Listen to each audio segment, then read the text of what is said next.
کل کے سبق کے اندر یہودیوں کے لیے خاص طور پر ان کے دعوے کی تردید کی گئی۔ وہ لوگ کیا کہا کرتے تھے کہ جنت میں کس نے جانا ہے؟ صرف یہود نے۔ عیسائی کہتے تھے جنت میں جانا ہے صرف عیسائیوں نے۔ اللہ نے دونوں کے دعووں کی تردید کی اور فرمایا کہ جنت میں صرف وہی جائے گا جو اللہ تعالیٰ کے سامنے اپنے آپ کو جھکا دے، اپنی گردن اللہ کے سامنے جھکا کر اسلام قبول کر لے، اور وہ محسنون، اور وہ سنت کے مطابق جو سنت کا پیروکار ہو، وہی بندہ فرمایا جنت کے اندر جائے گا۔ اس کے علاوہ جنت کے اندر کوئی بندہ نہیں جا سکے گا۔ یعنی اسلام کا لانا یہ شرط ہے اور یہ ضروری ہے۔ یہودی عیسائیوں کے دشمن، یہودی کہتے ہیں عیسائی کچھ نہیں، عیسائی کہتے ہیں یہودی کچھ نہیں، مشرک کہتے ہیں یہ دونوں کچھ نہیں۔ اللہ کہتے ہیں ان کے یہ دعووں کی جو تردید اللہ نے کر دی اور فرمایا کہ ان کے دعوے ان کی کوئی حیثیت نہیں ہے، ان کی کوئی بنیاد نہیں ہے، یہ سب کے سب اپنے اپنے طور پر دعوے کر رہے ہیں۔ اس کے باوجود وہ حضور صلی اللہ علیہ وسلم کا فرمان پھر بھی سچ ثابت ہوتا ہے۔ قرآن دعویٰ کر رہا ہے نا کہ یہودی کہتے ہیں عیسائی کچھ نہیں، عیسائی کہتے ہیں یہودی کچھ نہیں، اور واقعتاً آج بھی آپ ان کی کتابیں اٹھائیے، آج بھی ان کے جو بڑے بڑے پادری ہیں یا ان کے بڑے بڑے پوپ ہیں، ان سے پوچھئے، وہ کہتے ہیں یہودی کافر ہیں۔ یہودیوں سے پوچھئے عیسائی کون ہے، وہ کہتے ہیں عیسائی کافر ہیں، آج بھی کہتے ہیں۔ اور پھر خود عیسائیوں کے اندر کتنے فرقے ہیں جو ایک دوسرے کو کافر کہتے ہیں، ان کے اندر بڑی تعداد ہے، ہر ایک فرقہ دوسرے کو جماعت کو کافر کہتا ہے۔ لیکن جب ہی مسلمانوں کی خلاف باری آتی ہے، الکفر ملت واحدہ، حضور علیہ الصلوۃ والسلام نے فرمایا تھا کفر ساری کی ساری ایک ملت ہے، اور اس کے مقابلے میں صرف ایک جماعت ہے اور وہ مسلمانوں کی جماعت۔ دو قومی نظریہ، کفر اور مسلمان، کافر ہو سکتا ہے یا مسلمان ہوگا، اور تیسری کوئی جماعت نہیں ہے۔ تو لہٰذا آج مسلمانوں کو ہرانے کے لیے، مسلمانوں کی شکست دینے کے لیے، یہ ہمیشہ سے اپنے اندر اپنے اختلافات بلا کر منافقین اور مشرکین آپس مل جایا کرتے تھے، اور آج بھی آپس کے وہ اختلافات بلا کر یہ اسلام کے خلاف یہودی اور عیسائی جمع ہو چکے ہیں، جہاں پر ضرورت پڑتی ہے جمع ہو جاتے ہیں۔ تو اس لیے فرمایا تھا حضور علیہ الصلوۃ والسلام نے المسلم اخو المسلم، مسلمان مسلمان کا بھائی ہے۔ یہ بات یاد رکھیے گا، تم سب کے سب ایک جسم کی مانند ہو، جسم کے کسی ایک حصے میں تکلیف ہو پورے وجود تکلیف میں رہتا ہے۔ اگر کہیں پر پوری امت مسلمہ کے اندر کسی جگہ کوئی مسلمان تکلیف کے عالم میں ہو تو پاکستان کے مسلمان کو بھی تکلیف ہونی چاہیے۔ حضور علیہ الصلوۃ والسلام نے فرمایا یہ مومن کی نشانی ہے کہ تمہیں تکلیف ہو تو سمجھو کہ تمہارے اندر کم از کم وہ ایمان کا نور کچھ نہ کچھ باقی ہے۔ جو اگر ہم کہیں کہ بس ٹھیک ہے جی وہ ان کا ملک ہے وہ بھگتے، ہم تو امن میں بیٹھے ہیں نا، ہم تو خیریت سے بیٹھے ہیں، نہیں ایسی بات نہیں ہے۔ یہ حکمرانوں سے بھی اور عام عوام سے بھی پوچھ ہوگی کہ مسلمان کو تکلیف دی جا رہی تھی، تم نے کیا کردار ادا کیا تھا۔ لہٰذا فرمایا مضبوط ہو جائیے، متحد ہو جائیے کفر کے خلاف، اور اپنے آپ کو مضبوط کیجئے، جہاد کیجئے۔ سب سے بڑا جو کافروں کے خلاف ذریعہ ہے، اللہ نے جو مدد کا ذریعہ بھیجا تھا وہ جہاد کی اجازت دی تھی۔ 13 سال مسلمانوں نے مانگا تھا جہاد اللہ سے، اللہ نے نہیں دیا۔ مکہ کی زندگی میں کوئی ایک جنگ اٹھا کر دکھائیے، بار بار آتے ہیں یا رسول اللہ کو اجازت دیجیے، فرمایا اجازت نہیں ہے۔ 13 سال صبر کرنے کے بعد جہاد کی اجازت ملی، پھر دیکھو اللہ نے عروج کا ترقیاں کیسے عطا کی، اور آج جہاد کو چھوڑ کر ہم سمجھ رہے ہیں کہ پتہ نہیں کیا کچھ ہو جائے گا، کچھ بھی نہیں ہوگا۔ جس قوم نے جہاد چھوڑا وہ ہمیشہ ذلیل ہوئی ہے۔ تو لہٰذا یہ مسلط رہیں گے، فرمایا ان کا تسلط ختم کرنا چاہتے ہو تو آپس کے اندر متحد ہو جائیے اور جہاد کیجیے۔ اب یہاں سے اس آیت کے اندر روح سخن یہود ہی کی جانب ہے اور نصارہ کی جانب بھی ہے، اور موضوع ہے اللہ کے گھر مسجدوں کی عظمت اور فضیلت۔ دیکھیے جی، فرمایا وَمَنْ أَظْلَمُ مِمَّنْ مَنَعَ مَسَاجِدَ اللَّهِ، اس شخص سے بڑا ظالم کون ہے، ممن اس سے بڑا بھی کوئی ظالم انسان ہے، منع مساجد اللہ جو روکتا ہے اللہ کے گھروں سے، ان یذکر فی اسمہ کہ ذکر کیا جائے ان اللہ کے گھروں میں اسمہ اللہ کے نام کا،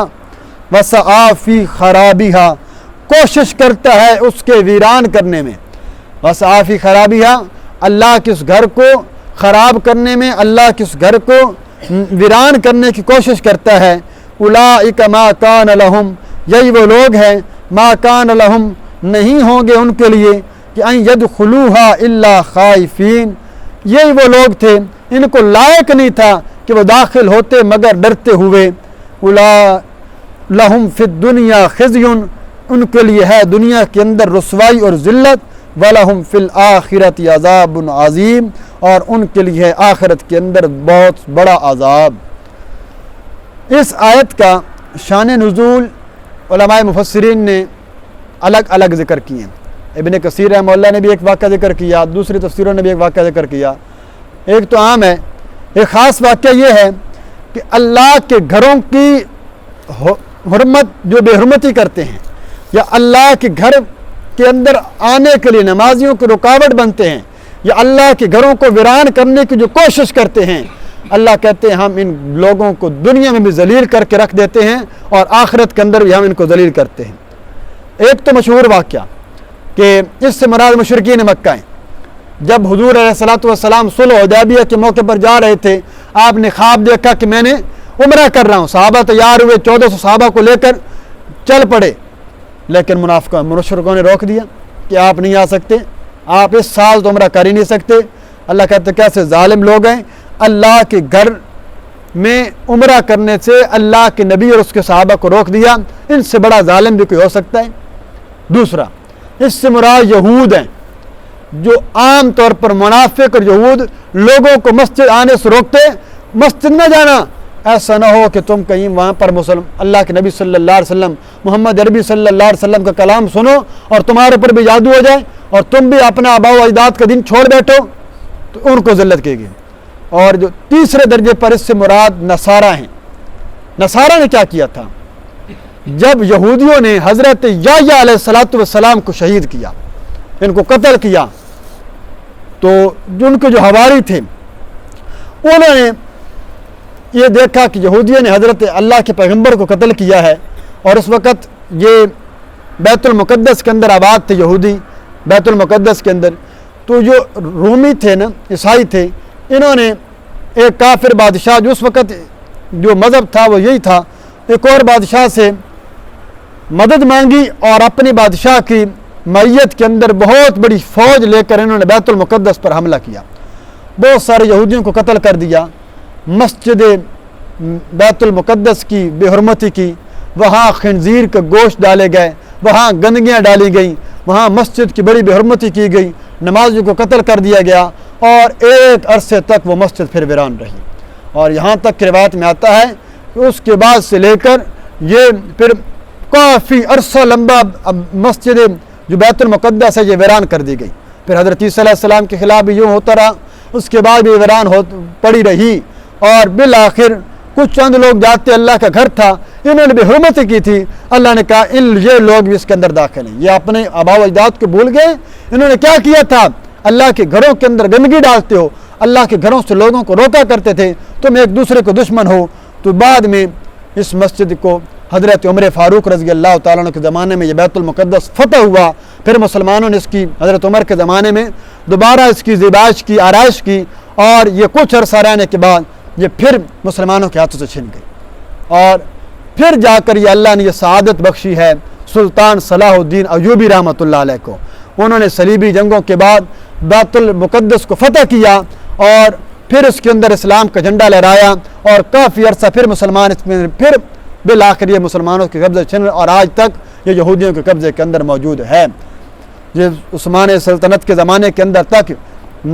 آخری بادشاہ تک اس کی حفاظت کی گئی, لیکن بالآخر بعد کے اندر یہ آج بھی یہودی, حالانکہ ان کے ہاں یہ مقدس مقام ہے, لیکن مسلمانوں کی ضد میں وہاں نمازیوں کے اوپر گولیاں چلائی جاتی ہیں, وہاں پر فائرنگ کی جاتی ہے, وہاں پر توڑ پھوڑ کی جاتی ہے. ان کے نزدیک بھی یہ مقدس عبادت گاہ ہے, اور بڑی تینوں مذہب, عیسائی بھی اس کو مقدس مانتے ہیں, یہودی بھی اس کو مقدس مانتے ہیں, اور مسلمان بھی اس کو مقدس مانتے ہیں. یہ بیت المقدس کو بڑی اہمیت حاصل ہے. دنیا کی 3 مسجدیں ایسی ہیں, اللہ کے نبی صلی اللہ علیہ وسلم نے فرمایا کوئی مسلمان 3 مسجدوں کے علاوہ قصد کر کے سفر نہ کرے. یعنی اس بنیاد پر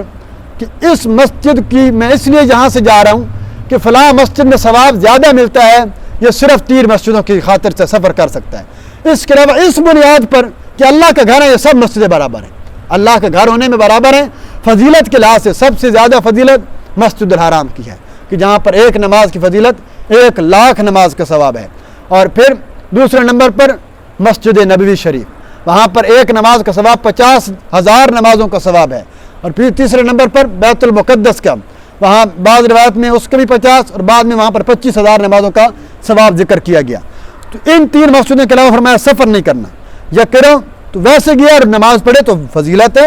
مسجد کو باہر جائے، باقی مسجدوں میں جائے، وہاں پہنچا ہوا ہے، لیکن اس بنیاد پر اللہ کا گھر ہونے میں باقی سب برابر ہیں۔ فرمایا جو بندہ بھی اللہ کے گھر میں آنے سے روکے گا، یہ روکنے کے بڑی تفسیر کی ہے، میں صرف خلاصہ ذکر کیا شان نزول کے اعتبار سے، ہر وہ بندہ جو مسجد کی آبادی میں کسی بھی درجے میں رکاوٹ بنتا ہے، وہ بندہ اس ظلم کے اندر داخل ہے، وہ بندہ بھی ظالم ہے۔ اب وہ رکاوٹ میں آبادی کیسے داخل ہوگا؟ مسجد کی طرف کوئی راستہ جاتا ہے، اس نے راستہ بند کر دیا، مسجد کی طرف جو نمازیوں کی راستہ ہے میں کوئی رکاوٹ ڈال دی، مسجد کے اندر کوئی نمازی آنے لگتا ہے، یا مسجد کے ماحول میں کوئی پڑوسی کسی جگہ ایسا ہے وہ اتنی اونچی آواز میں وہاں پر گانے چلاتا ہے، کوئی ایسی کام کرتا ہے جس سے نمازی تنگ ہوتے ہیں اور نمازی مسجد چھوڑ دیتے ہیں، وہ بھی اس میں داخل ہے۔ اسی طرح مسجد کا نمازی وہ بندہ جس کا لہجہ ایسا ہے، جس کے اخلاق برے ہیں، جس کی وجہ سے نمازی مسجد میں آنا نہیں چاہتے کہ میں تو اس مسجد میں نہیں جاؤں گا، کیوں؟ وہ فلاں بندہ مسجد میں بیٹھا ہے، وہ جی باشو گلے پڑ جاتا ہے، تو یہ بندہ بھی ظلم کے اندر داخل ہے۔ پڑھ نماز رہا ہے لیکن لوگوں کو نماز خراب کر رہا ہے، لوگوں کو مسجد سے روک رہا ہے، یہ بندہ بھی اس میں داخل ہے۔ اور کوئی بندہ ہے کسی بھی تحت میں اگر مسجد کا کوئی نمازی گھٹانے کا سبب بنتا ہے یا اس کے روکنے کا سبب بنتا ہے، وہ اس کے اندر داخل ہے، الا یہ کہ یہ بندہ اس میں وہ وعید داخل نہیں۔ ہاں اگر کوئی بندہ آئے اور اپنی منچائی فیصلہ کرنا چاہے اور کہے کہ میرے یہ بات منع کرنا، میں نماز نہیں پڑھوں گا، تو پھر اس کی پابند نہیں ہے، مسجد میں آتا ہے اپنی نماز پڑھنے کے لیے آتا ہے، اس کے اندر کوئی رکاوٹ بنتا ہے تو وہ ظلم ہوگا، لیکن اپنی منشاءت کو پوری کرنا چاہے تو اس کے لیے اس کی گنجائش نہیں ہوگی، پھر وہ تو مسجد کو خراب کرنے والوں کے اندر شمار ہوگا۔ یہ ساری کی ساری وعیدیں ان لوگوں کے اندر داخل ہیں، اور جو ذکر کے اندر جو بھی کسی چیز سے رکاوٹ بنے گا، جو اس کے اندر آڑ بنے گا، وہ سب کے سب لوگ اسی کے مقابلے میں اس کی فضیلت بھی سمجھ لیجیے جو مسجد کے لیے آسان، یہ جو جتنی نمازوں کے لیے سہولت پیدا کی جاتی ہے نا، یہ مسجد کے آباد کرنے کی کوشش میں یہی ہوتا ہے۔ جس آج کل چونکہ ماحول ایسا آ گیا، مسجد سے دوری ہے، نماز سے دوری ہے، تو سہولیات اس لیے پیدا کی جاتی ہیں کہ جس مسجد میں جتنی زیادہ سہولیات اتنے لوگ اس میں زیادہ جاتے ہیں کہ چلو مسجد میں سہولت مل جائے گی، اس مسجد میں سہولت زیادہ تو آتے ہیں، تو فرمایا اس وجہ سے وہ اس بندے کو ثواب بھی ملے گا جو اس کی کوشش کرے گا، اور جو اس کی وجہ سے خراب ہوگا جو یہ کہتا ہے نعوذ باللہ۔ آج بھی کچھ لوگ ایسے ہیں جو باقاعدہ اس بات کا انہوں نے پرچے دیا، تھانے میں رپورٹ کی گئی، یہ فلاں مسجد کی پڑوس میرا گھر ہے، مسجد کے اندر صبح صبح یہ اذان دے دیتے ہیں، میری نیند خراب ہو جاتی ہے، لہذا یہ اذان کے سپیکر پر پابندی لگائی جائے۔ ایسا بندے کی اس سے بڑھ کر جہالت کیا ہو سکتی ہے، اس سے بڑھ کر گمراہی کیا ہو سکتی ہے۔ فقہاء نے مسئلہ لکھا ہے، اگر کسی بستی والے پکے نمازی ہیں، باقی زکوٰۃ دیتے ہیں، سارے کام کرتے ہیں، لیکن وہ صرف یہ نہیں کرتے کہ اعلانیہ اذان دینا چھوڑ دیتے ہیں، وہ کہتے ہیں اذان نہیں دینی، اذان تو فرمایا حکومت وقت پر لازم ہے کہ ان کے خلاف قتال کرے اور ان کے خلاف جہاد کرے، اگر وہ نہیں مانتے تو ان کو قتل کر دیا جائے گا، مگر نہ انہیں اذان دینی پڑے گی۔ یہ شعار مسلم ہے، مسلمانوں کا شعار ہے، جو آج حکومت اس پر پابندی کو لگائے گی تو وہ بھی اس میں داخل ہوتی ہے۔ لہٰذا میں یہ اللہ کی طرف سے، ہاں بہت زیادہ کسی کو تنگ کرنا مقصود نہیں ہوتا، یہ بلاوا مقصود ہوتا ہے، اور اذان ہی کی حد تک ہوتا ہے، اذان کی حد تک وہ جائز ہے۔ اس کے علاوہ اگر کوئی آپس میں اپنی باتیں یا آگے پیچھے صلاۃ و سلام پڑھتا ہے تو اس کے لیے تو میں نے پہلے بتلا دیا کہ اس کی نہ ثبوت ہے نہ اس کی اجازت ہے۔ اب آگے آیت دیکھیے جی، فرمایا وَلِلَّهِ الْمَشْرِقُ وَالْمَغْرِبُ، اللہ ہی کے لیے ہے مشرق اور مغرب، فَأَيْنَمَا تُوَلُّوا فَثَمَّ وَجْهُ اللَّهِ، پس جہاں کہیں بھی تم پھرو، فَثَمَّ وَجْهُ اللَّهِ، پس وہیں پر تم پاؤ گے اللہ کو، جس طرف بھی تم رخ کرو، جہاں بھی تم متوجہ ہو اللہ تعالیٰ کو وہیں پاؤ گے۔ ان اللہ واسع علیم، اس لیے کہ بے شک اللہ بڑے وسعت والے ہیں، علیم جاننے والے ہیں۔ اس آیت کی مکمل تفصیل یہ انشاءاللہ ابھی 2 رکوع کے بعد جب دوسرا پارہ شروع ہوگا تو یہ تعویل قبلہ کی بحث وہاں پر میں اس کی ساری روایات میں انشاءاللہ ذکر کروں گا، صرف یہاں اشارتاً ذکر کر دیتا ہوں۔ یہاں مراد یہ ہے کہ جب بیت المقدس سے پھر بیت اللہ کی طرف تبدیل ہو گیا، مدینہ جانے کے بعد 17 مہینے قبلہ رہا تھا بیت المقدس،